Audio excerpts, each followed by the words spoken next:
시간에 제일 먼저 우리 함께 하나님의 말씀을 읽겠습니다.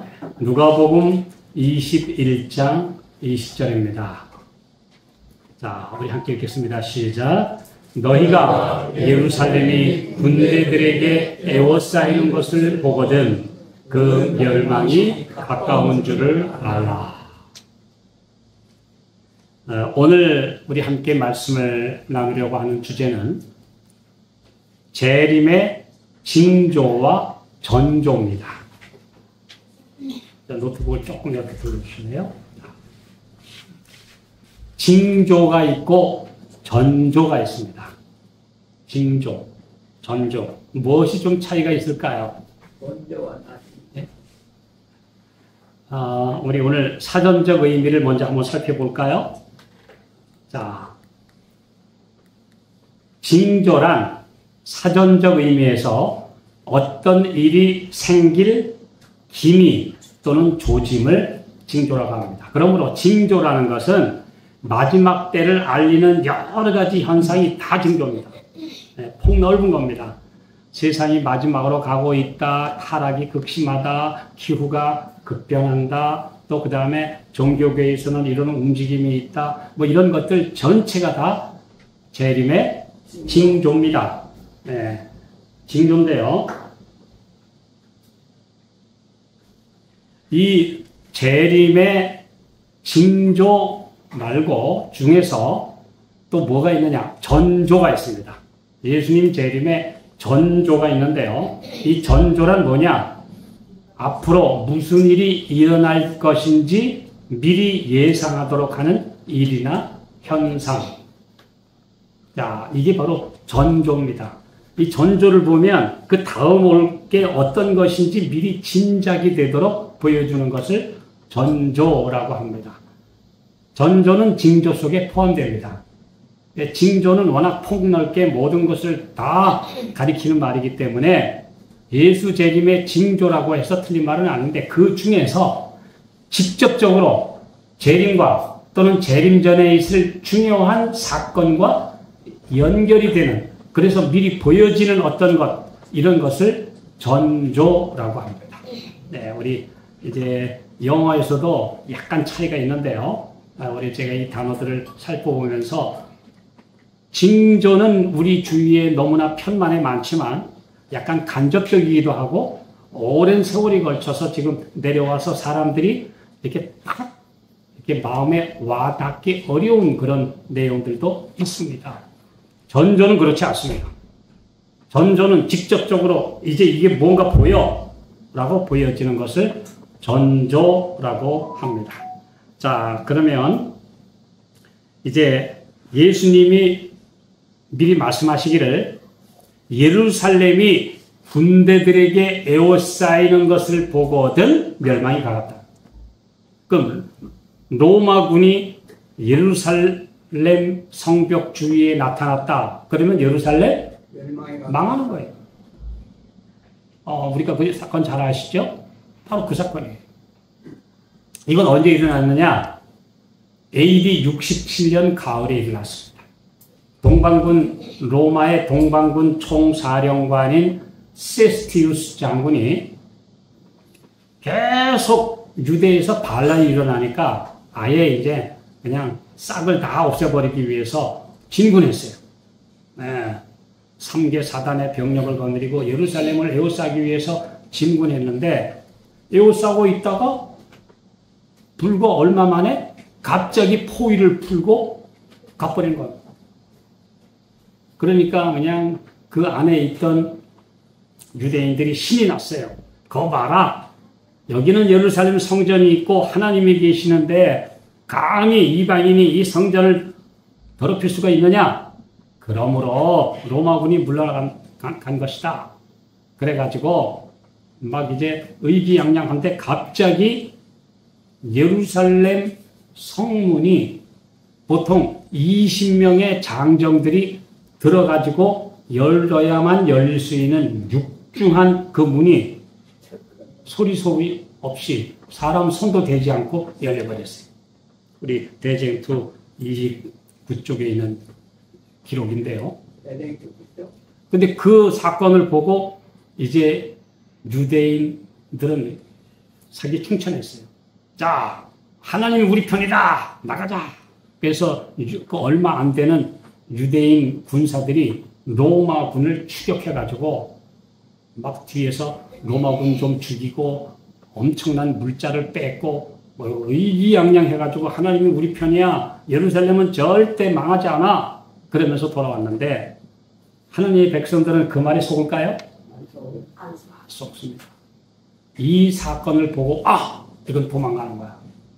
예수님 말씀에 뭐라고 그러셨어요? 예루살렘의 군대들에게 에워싸이는 그것은 또 다른 말씀에는 가증한 물건이 서지 못할 것에 선 것을 보거든. 또 다른 말씀에는 멸망에 가증한 것이 거룩한 땅에 선 것을 보거든.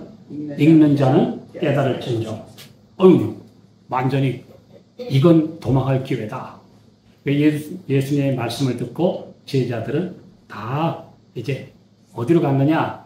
요단강 건너서 저쪽 이제 길르앗 땅 벨라 골짜기 있는 데로 피난해서 2년 반 후에 있었던 예루살렘 멸망 때는 예수님의 제자들은 한 명도 죽지 않았어요.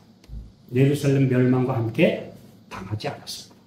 이게 이제 마지막을 알려준 가장 큰 뭐예요? 전조, 징조도 되지만 뭐예요? 로마군이 예루살렘을 에워싸는 것은 예루살렘의 멸망이 임박했다는 뭐다? 전조. 징조 중에서도 더 직접적인 걸 뭐라고요? 전조였다. 전조. 자, 이 말씀 우리가 이제 잘 볼 수 있습니다. 그래서 이제 사실은 알고 보니까 로마의 세스티우스 장군이 힘이 약해서 퇴각한 게 아니고 갑자기 소식을 들어보니까 네로가 죽었어요. 로마의 네로 황제가 드디어 이제 폭도들을 피해서 도망가다가 자살해 죽었어요.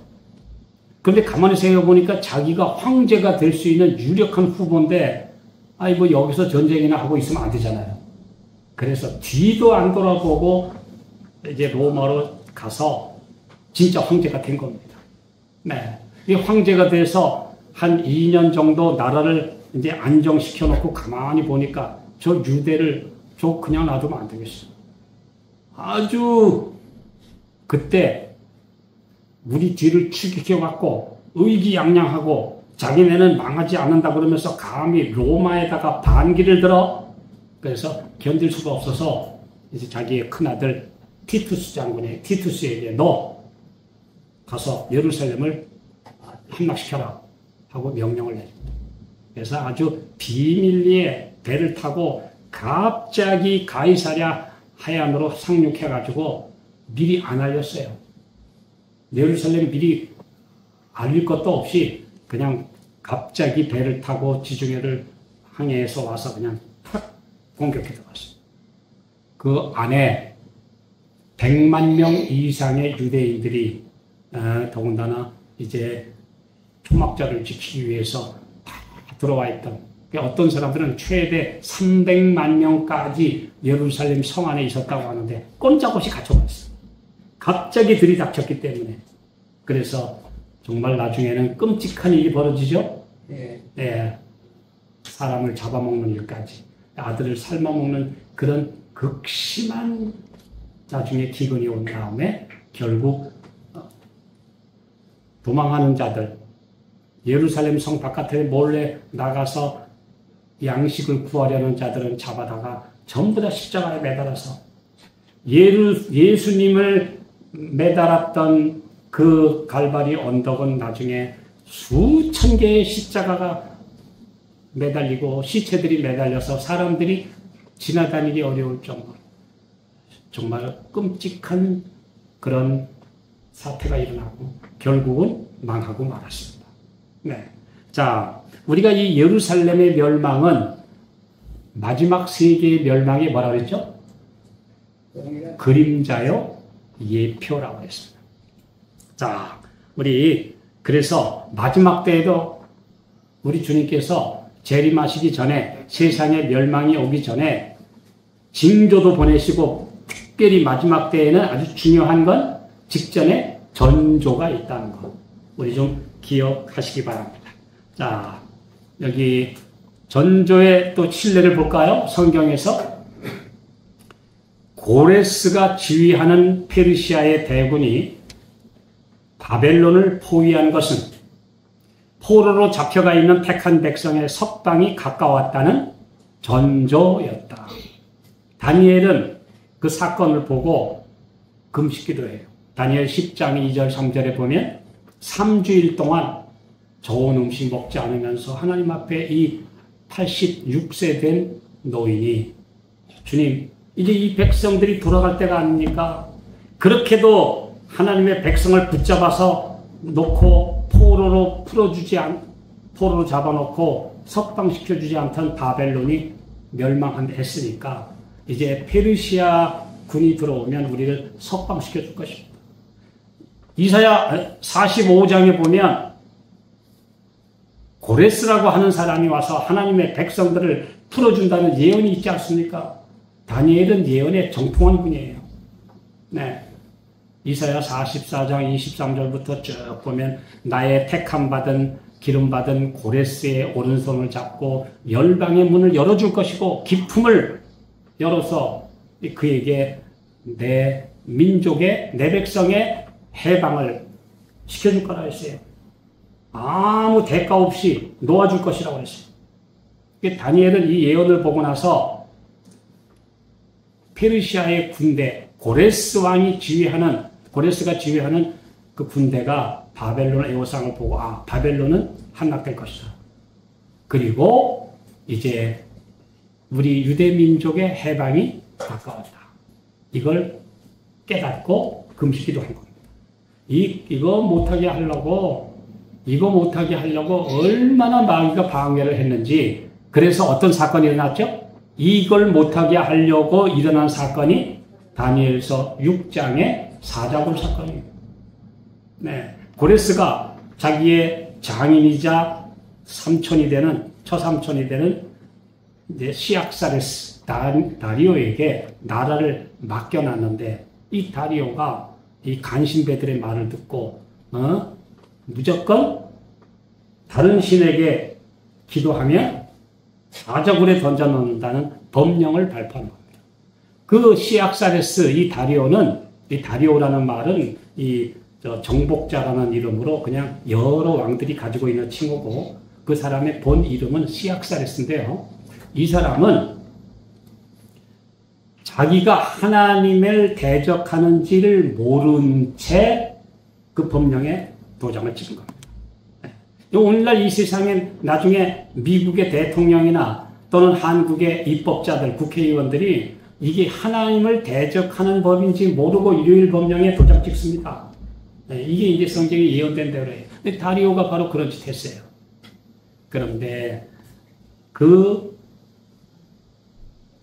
악인들의 모든 노력에도 그리고 사탄의 공작에도 불구하고 하나님의 종의 기도를 막지 못했습니다.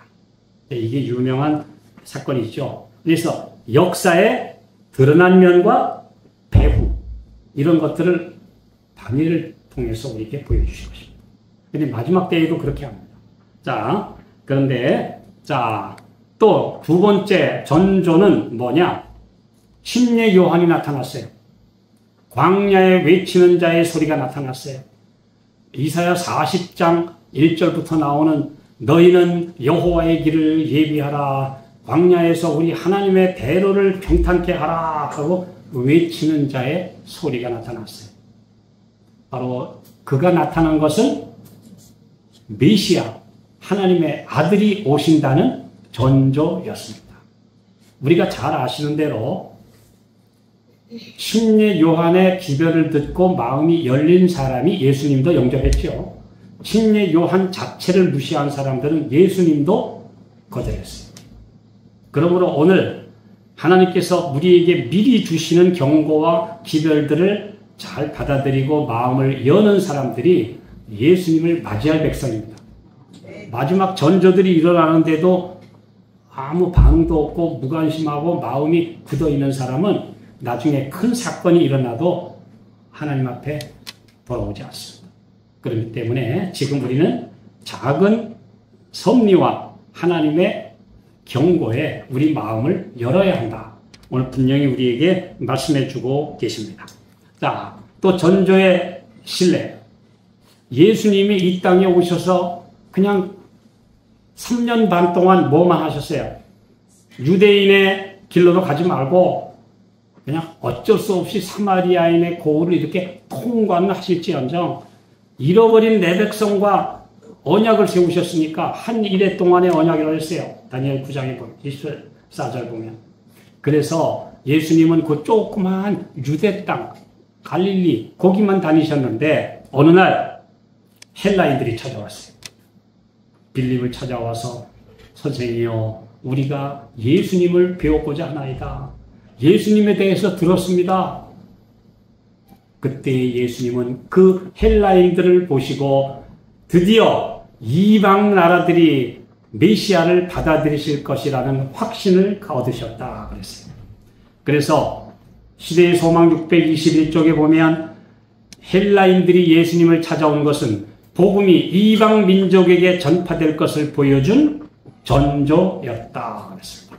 예, 그러니까 우리가 어떤 일이 일어날 때 작은 일 보면 큰 일이 일어날 것을 보여준 전조입니다. 엘리야는 엄청난 징조를 요구한 게 아니고 갈멜산상에서 이 백성에게 비를 달라고 간구하는데 옆에 있는 이제 우리 수아에게 너 저 지중해 쪽 바라봐라. 구름이 일어나냐? 없습니다. 두 번째, 세 번째, 네 번째, 다섯 번째, 여섯 번째 보냈는데도 아무 전조도 보이지 않고 구름은 쨍쨍한데 일곱 번째로 보냈더니 저쪽에서 사람의 손만한 작은 구름이 일어나고 있습니다. 됐다. 이것은 어마어마한 먹구름이 일어날 것을 미리 보여주는 전조였기 때문에 이게 바로 징조 중에서 직접적으로 미리 보여주는 것을 전조라고 하는 것입니다. 그래서 엘리야는 전조를 보고 드디어 바로 그냥 내려가서 아합 왕에게 큰 비가 옵니다. 그러니까 막히지 않게 빨리 가십시오. 그리고 그 앞에서 인도에서 이스라엘 성문까지 내달렸습니다. 이게 바로 하나님의 말씀을 잘 살펴보고 징조와 전조에 주의하는 사람들이 바로 하나님의 뜻대로 일하는 마지막 백성들입니다. 자, 이 사실을 우리에게 보여주고 계십니다. 자, 여기 아까 있는 말씀 다시 한번 반복해 봅니다. 마태복음 24장 15절 16절 그러므로 너희가 선지자 다니엘의 말한 바 멸망이 가증한 것이 거룩한 곳에 선 것을 보거든 읽는 자는 깨달을진저 그때 유대에 있는 자들은 산으로 도망할지어다. 자, 이게 이제 예수님의 말씀인데 이 말씀에 주의한 사람들은 멸망당하지 않았다. 자, 우리 산상복음 120쪽에 있는 말씀 한번 같이 읽어볼까요? 시작. 예루살렘의 멸망은 이 세상을 무너뜨릴 마지막 파멸의 상징이었다. 예루살렘의 멸망으로 부분적으로 성취된 예언들이 마지막 시대에는 더욱 직접적으로 적용된다. 이렇게 말씀했어요. 그러니까 이 마지막 때에 일어나는 여러 가지 중에서 더 직접적으로 마지막 사건과 연관 있는 전조들이 일어나는 것을 우리는 지금 믿음의 눈으로 영적인 식별력으로 우리는 살펴봐야 할 때입니다. 자, 대징투 36쪽. 자, 시작. 예루살렘의 멸망은 하나님께서 주시는 거룩한 은혜를 소홀히 여기고 하나님의 자비의 호소를 거스르는 모든 사람들에 대한 두렵고도 엄숙한 경고이다. 자, 여기 분명히 말씀했죠. 지금 사람들이 경고를 잘 듣습니까? 네. 지금 적어도 OECD 가입한 선진국 사회에는 복음의 문이 이제는 거의 닫힙니다. 사람들 안 합니다. 유럽은 이미 기독교가 완전히 지금 쇠퇴하지 못해서 이제는 거의 망했어요. 거대한 교회 건축물들이 이제는 전부 다 술집으로, 그 다음에 클럽으로 지금 다 벌써 다 바뀌었어요. 심지어 관광지에 있는 유명한 아주 고풍의 건물들까지 지금 다 경매시장에 나와 있다고 합니다. 그만큼 이제는 기독교가 이제는 유럽에서는 거의 다 끝났어요. 네. 그런데 이제, 동양에서 또 선진국에 들어가는 일본, 한국, 복음 안 들어갑니다. 그래, 그나마 가난한 자들, 심령이 가난한 자들 또는 진짜 가난한 자들에게 마지막 복음이 지금 전파되고 있어서 지금 가난한 나라, 지금 네팔, 파키스탄, 또 스리랑카, 인도 같은 나라들, 또 이번에도 그 필리핀, 지금 오늘 우리 남대웅 목사님이 3,000명이 모이는 큰 전도 집회 마지막 안식에 오늘 설교하신다고 연락을 받았는데요. 자, 그래도 아직 그런 나라들은 좀 마음이 가난하니까 육체가 또 어려우니까 예수님을 갈망해요. 자, 이제 점점 문이 닫히고 있습니다. 자, 이 복음을 거스리는 자들에게 마지막 경고의 메시지가 전파되고 있습니다. 제가 12년 전에 우리 진차사 활동을 시작할 때만 해도 사람들이 이제 이 진리에 대해서 상당히 관심을 많이 기울이고 반응이 있었는데, 그리고 2014년, 15년에 저는 전화를 참 많이 받았어요. 수천 명 받았어요. 많은 분들이 씨 뿌리기 열심히 하면 적어도 10,000부의 전도 책자가 나가면 4명에서 5명 정도가 읽고 전화를 해오고 상담을 하고 더 많은 책을 요구하고 관심을 기울였는데, 지금은 한 10만 부 나가면 1명 올까 말까. 이제는 거의 반응이 없습니다. 그래도 지난 주일에 제가 한 3분에게 전화를 받았는데 아주 특별한 주입니다. 그래서 제가 책을 보내주고 했는데요.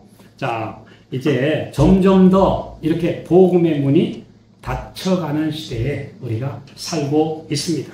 이런 시대에 이제 어떤 전조를 우리에게 주시는가? 징조 중에도 더 직접적인 전조를 어떤 걸 주실까? 자, 이제 마지막 때에 이 백성들에게 보여주는 하나님의 말씀의 전조는 강력한 것이 될 것입니다.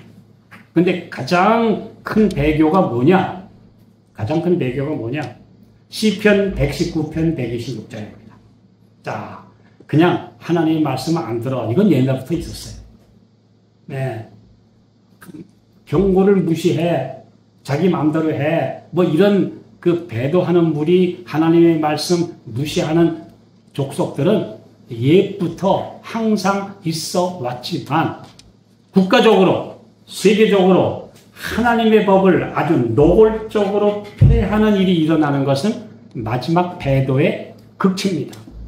마지막 배도의 완성이에요. 시편 119편 126절. 자, 시작.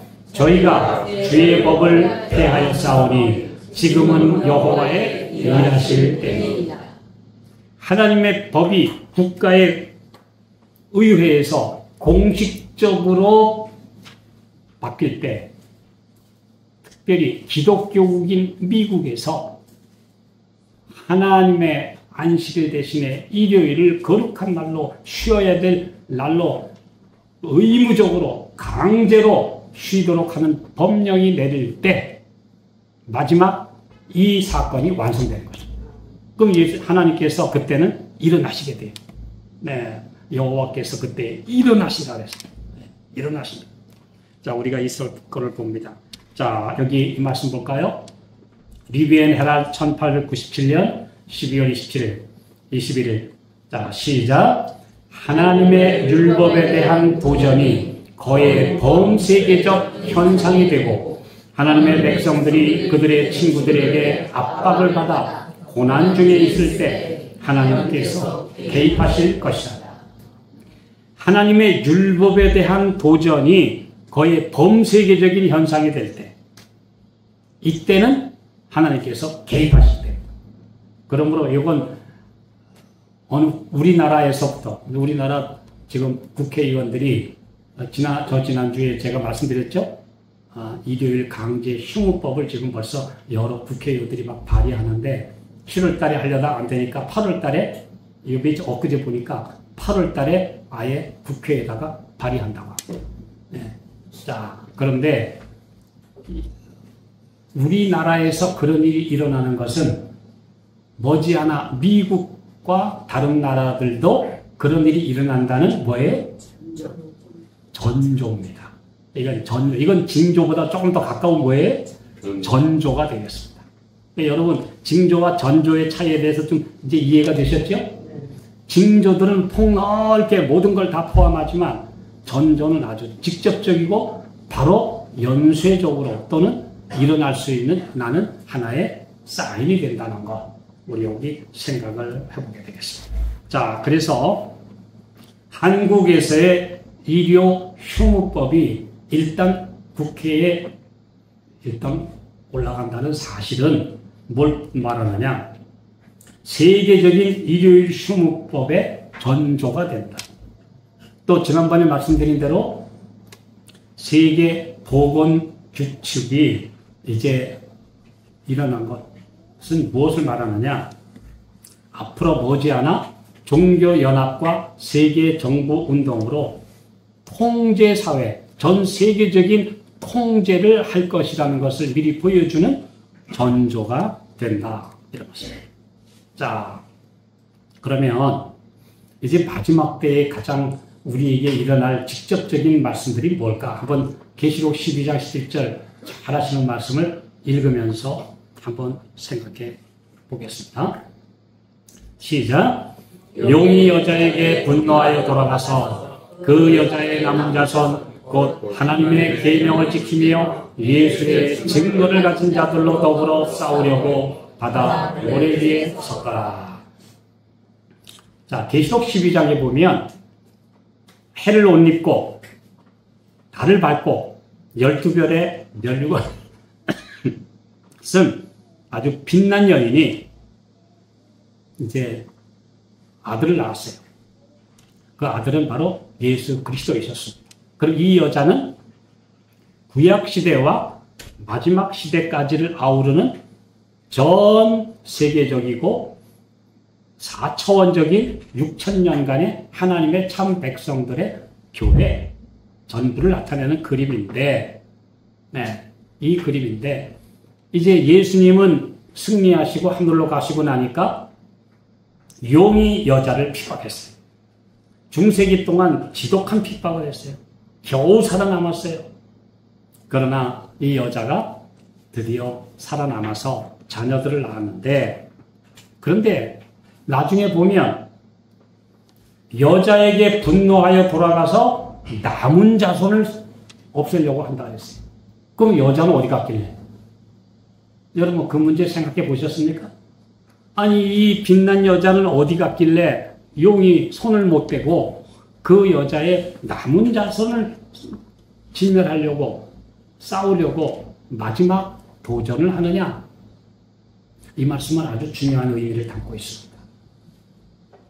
6천년 동안, 여러 해 동안 하나님의 참 백성들의 씨를 말리고 재림을 방해하려고 애를 썼어요.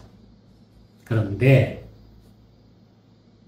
드디어 2300주야가 끝나고 신랑이 입장했어요. 네, 신랑이 입장했어요.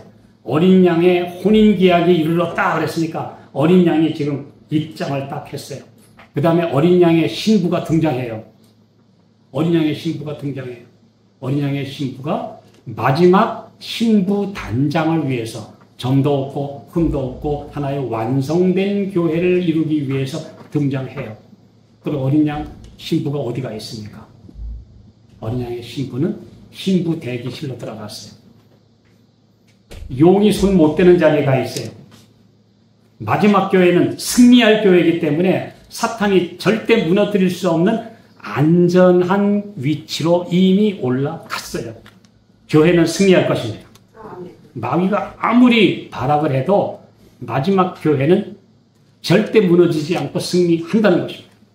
이미 신부 대기실에 들어갔기 때문에, 하나님의 보호 안에 들어갔기 때문에 절대 숨길 수 없어요. 그러니까 마귀가 이제 할 일은, 이제 하나님의 교회는 무너뜨릴 수 없다는 걸 알아요. 단지 뭐만 해야 돼요? 자기의 때가 이제는 얼마 못 남았다는 걸 알기 때문에 마지막 남은 자손을 붙들고 늘어져야 이제는 목숨이 연장되는 그 상황까지 온 것입니다. 하나님의 교회는 절대 무너지지 않아요. 이미 이제는 됐어요. 다 이루어졌고, 마지막 이제 남은 자손을 통하여 흠도 점도 없는 교회가 완성돼야 되고 숫자가 차야 돼요. 그러니까 마귀는 이제 자기의 때가 얼마 못된 줄을 알므로 크게 분내어 내려가서 이제는 뭐 합니까? 이제는 남은 자손을 붙들고 늘어져서 마지막 구원 얻을 백성들의 수요가 차지 못하도록, 그 다음에 남은 자손들이 늦은 비를 받는 일을 방해해야 돼요. 그래야 신부의 화장이 완성돼요. 흠도 점도 없어지려면 죽은 사람은 가능해요. 왜요? 죽은 사람은 이미 죄가 멈추었기 때문에 이제는 그가 살아있는 동안에 예수님을 영접하고 예수님 안에 있었다는 사람들은 다 도마시켜주면 돼요. 다 도마시켜주면. 그런데 살아있는 사람을 살아있는 상태에서 죄를 이기고 늦은 비를 받도록 하는 것은 굉장한 사역입니다. 그러므로 여러분과 제가 마지막 시대에 늦은 비를 받는 것은 우주의 사건의 마지막 정점이에요. 그걸 보통 그러죠. 옛날에 화룡점정이라고 해가지고 마지막 용의 눈을 그려놓은 게, 이거 그리면 용이 나간대요. 근데 이제 마지막 완성을 해야 될 백성들이 마지막 살아있는 늦은 비를 받을 백성이요. 그들이 14만 4천을 완성해야 돼요. 그래서 마귀가 지금 진실한 하나님의 백성들이 하나가 되지 못하도록, 그리고 14만 4천이 차지 못하도록 지금 마지막 발악을 하고 있는 것입니다. 여러분, 그 이유를 이제 이해가 가셨습니까? 예. 마지막 교회는 승리할 교회입니다. 이 교회는 절대 무너지지 않아요. 왜냐하면 이미 이 여자는 용이 손도 못 댈 수 있는 이미 어린 양의 혼인잔치의 자리에 신부 대기실로 가서 마지막 작업을 하고 있기 때문에, 그래서 마지막 교회는 확실하게 이제는 이기는데, 문제는 마지막 흠도 점도 없는 마지막을 완성할 사람들이 바로 살아서 승천할 무리들이요. 살아서 늦은 비 받아야 될 사람들이요. 요걸 방해하는 것이 마귀의 지금 지상 목표가 된 것입니다. 여러분, 아주 중요한 진리, 제가 이 말씀들을 묵상하면서 이 깨달은 진리들을 우리 함께 지금 나누고 있는 것입니다. 자, 그래서 이제 마지막에 이 마귀가 두 가지를 집중 공격합니다. 이게 재림의 직접적인 전조가 되는 것입니다. 예. 첫째, 하나님의 계명을 어떻게든지 승집을 내야 돼요. 하나님의 계명, 그게 바로 넷째 계명의 안식일에 어떻게든지 흠을 내서 하나님의 계명의 완전한 이제 빛을 막아야 돼요. 그것이 바로 일요일 휴업령이 되겠습니다. 일요일 휴무법이. 자, 이제 창조주의 사인이 안식일에 이제 완성되어 있는데 이것을 막는 것이다. 자, 하나님의 창조 질서를 부인하고 이제 가짜 안식일, 그리고 이제 먼저 이것으로 이제 일요일 휴업령으로 국가적인 배도를 완성하는 것이 사탄의 목적입니다.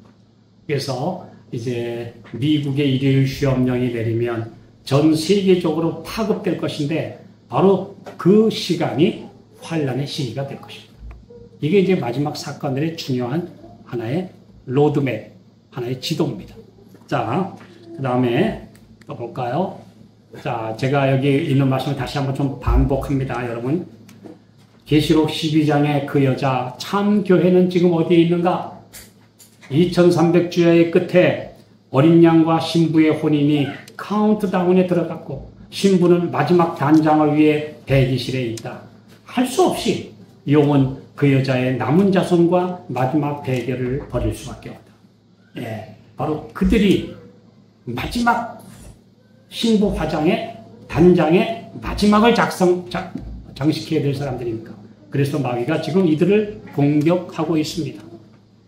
그래서 용과 남은 자손의 대결은 이게 두 가지인데요. 첫째로는 하나님의 계명, 그 중에 10계명의 핵심이며 창조주의 사인에 있는 넷째 계명을 전 세계의 국법으로 무너뜨리는 것이 바로 사탄의 작전인데, 그래서 한국에서 일어나고 있는 의료 휴무법 같은 것은 마지막 이 사건에 대한 전조이다. 가장 강력한 전조가 된다는 것.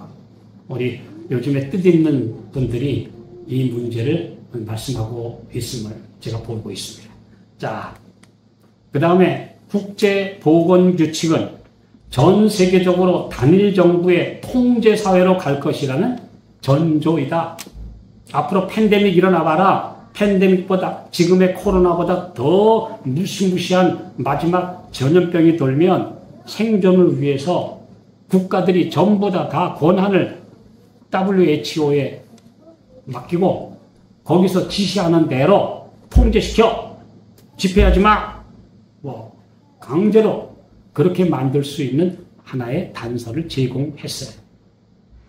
그것뿐만이 아니라 이제 기후 변화 이상으로 인해서 지금 엄청난 대이변이 일어나는데 나중에는 식량 위기나 경제 폭락 같은 위기가 오면 그때는 사람들을 먹여 살리기 위해서는 배급제를 해야 되고 통제사회를 만들어야 된다고 하는 그런 강력한 요청이 있게 되는데, 이걸 미리 보여주는 것이 바로 이번에 있는 이런 팬데믹 관련 법안이다.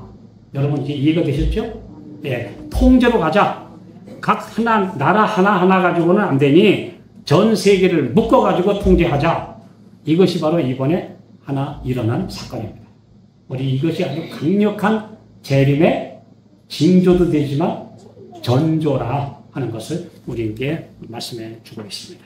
자, 그러면 이제 이것은 외적인 재림의 징조이고, 그럼 예수의 증거라고 하는 이건 어떻게 마귀가 공격을 할까요? 자, 이 문제를 생각해 봅니다.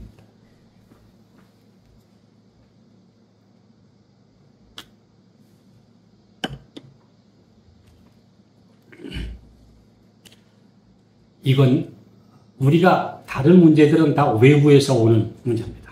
그렇죠? 팬데믹 법안이나 일요일 휴무법 같은 것은 우리 손을 댈 수 없는 바깥에서 오는 문제입니다. 국가가 하는 거고 국회의원들이 하는 거고 정치가들이 하는 거고 그 다음에 사회단체들이 압력을 넣어가지고 국회의원들에게 그냥 막 하라고 압력을 넣는 것입니다. 그런데 예수의 증거는 이거는 누가 해야 돼요?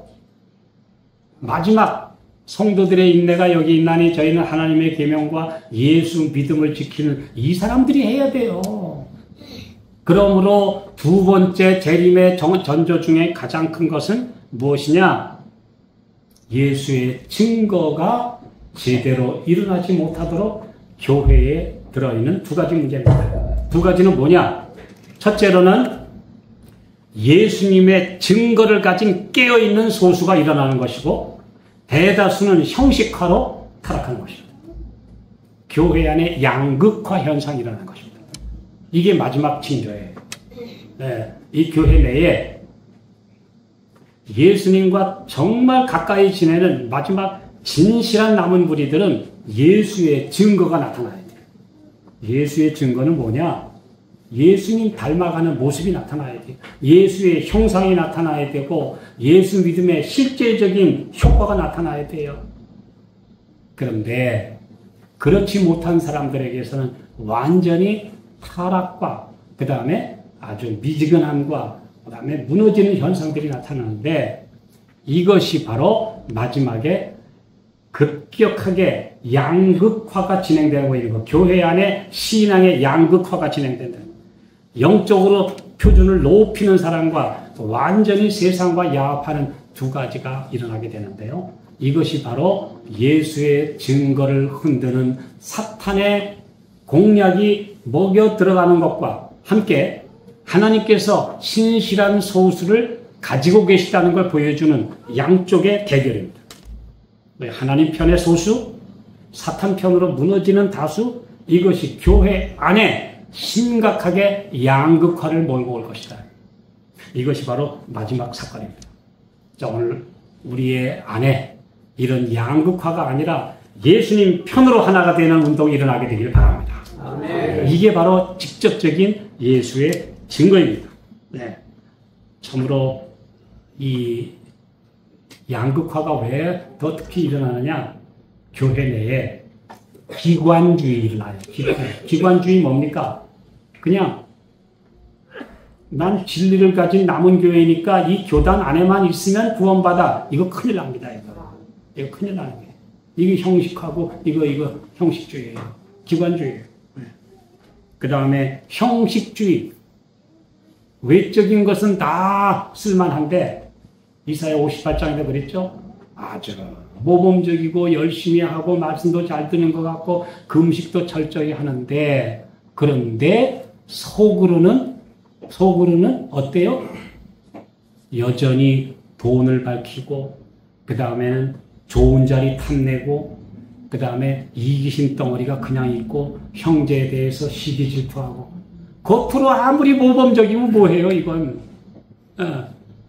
그 안에 있는 뿌리 깊은 이기심 덩어리가 이게 깨져야 되는데 이것이 일어나지 않으면 예수의 증거가 일어나지 않습니다. 오늘 우리 가운데 그랬잖아요. 너희 가운데 허망한 말이 사라지고 시기 질투가 사라지고 형식주의가 사라지고 기관주의가 사라지고 오로지 예수님과 하나가 될 때 너는 물된 동산가 될 것이다. 내 치료가 급속할 것이다. 이게 이사야 58장의 기발입니다. 그러므로 이제 마지막 계시록 12장 17절은 지금 우리 눈앞에서 이제 성취되면서 마지막 전조를 보여주고 있는데 전조는 뭐냐? 양극화가 일어나고 있다. 소수의 신실한 백성과 다수가 형식화되는 기관이 아무런 하나님의 마지막 역할을 하지 못하는 지경까지 점점 떨어지고 있는 모습을 보면 이것은 바로 마지막 때가 가깝다는 강력한 전조가 된다는 것. 오늘 우리 기억하게 되시기 바랍니다. 예, 어떤 말을 들어도 좋으니 이건 말씀에 있는 거니까 제가 하는 겁니다. 여기 우리가 말씀을 다시 한번 생각해 봅니다. 자, 이제 마지막으로 삼중동맹이 결성되는 것은 이제 아마겟돈 전쟁의 전조가 됩니다. 그러니까 계시록 16장 자 볼까요? 자 계시록 16장 13절 14절에 보면 이제 용의 입과 짐승의 입과 거짓 선지자의 입에서 나오는 귀신의 영이 하나가 돼요. 그건 뭐냐? 지금 전 세계가 이대로 못 살겠다. 우리 지금 종교 빨리 연합해야 되겠다. 예, 그래서 종교 연합이 가시적으로 일어나는 것은 아마겟돈 전쟁의 전조이며 세계적인 마지막 멸망의 확실한 전조가 됐다. 오늘 우리 말씀을 기억하시면서 이제 이 사건이 이제 벌어지려고 하고 있습니다. 일어나고 있어요, 지금. 자, 그러므로 오늘 우리는 깨어나야 합니다. 자, 오늘 하나님의 백성들이 지금 형식주의로 한쪽으로 침몰해 가고 있어요. 그러나 끝까지 충성된 신실한 소수가 남아있을 것인데 바로 그들이 예수의 증거를 가진 남은 무리가 됩니다. 그러므로 하나님의 율법에 대한 도전이 심각해지고 마지막 이제 형식주의로 무너질 때 신실한 남은 백성들이 늦은 비를 받는 것이 마지막 사건의 확실한 성취, 재림의 확실한 조짐이 될 것입니다. 오늘 우리 이 진리들을 생각하시면서 우리 가운데서 지금 중요한 것은 뭐냐? 형식주의에서 벗어나라. 실질적으로 그리스도 안에서 자아가 깨지는 그런 경험을 한 사람들이 예수 믿음, 예수 증거를 확실히 소유한 남은 자들이 될 것입니다.